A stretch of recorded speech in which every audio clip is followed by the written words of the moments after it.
Magandang buhay mga kamotor. Ngayon ay morning at alas 6 ng umaga.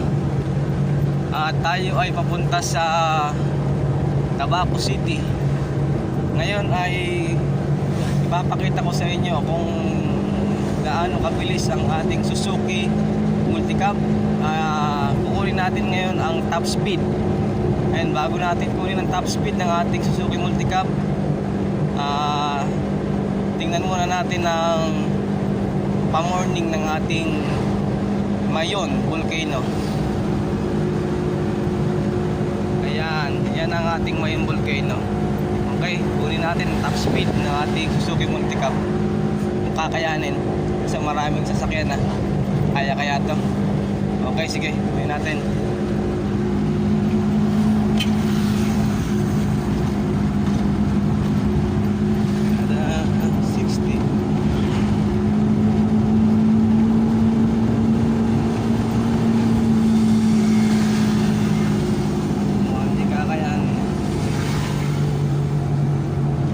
Hindi kakayain na maraming sasakyan eh.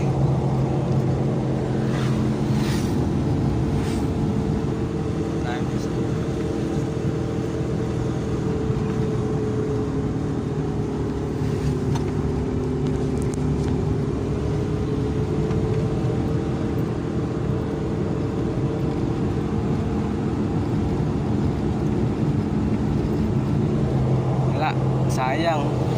Mahirap eh, madaming sasakyan. Susunod na lang mga kamotor.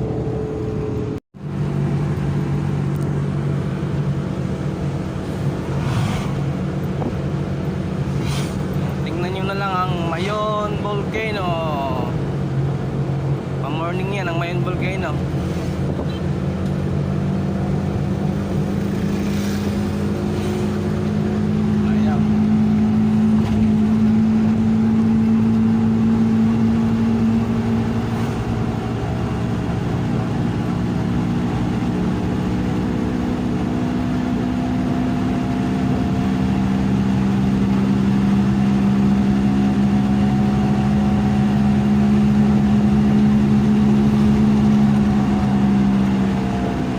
Nag-80 siya mga kamotor. Hindi ko na kinaya kasi nagwiwigil yung gulong natin sa unahan. Kasi yung ating Suzuki Multicab na pick up, magaan yung hulihan niya. Kaya kapag sinubukan nating bilisan ng mabilis, ang tendency niyan, yung gulong natin sa unahan magwiwigil na siya kasi magaan yung huli. Ngayon siguro kung mayroon tayong sakay na 2 o 3 tao sa likod, kaya nating kuhanin ng 90 o 100. Dati kasi nasubukan ko na mga kamotor, hindi ko lang na-video. Napatakbo ko siya ng 95. Meron tayong sakay sa likod na 3 tao, tapos dito sa unahan meron akong katabi na isa, bali 5 kami. Napatakbo ko siya ng 95.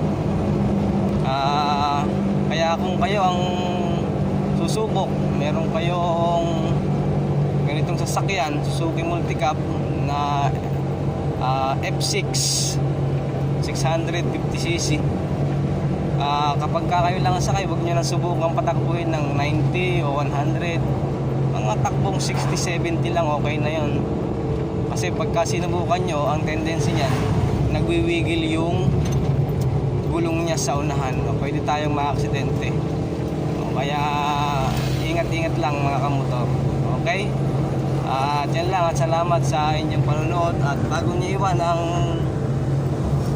panonood na ito, ang video na to, huwag nyo pong kalimutang mag-subscribe, i-click ang notification bell para ma-notify kayo sa mga video pa na aking gagawin, i-like at i-share para naman mapanood din naman ng iba.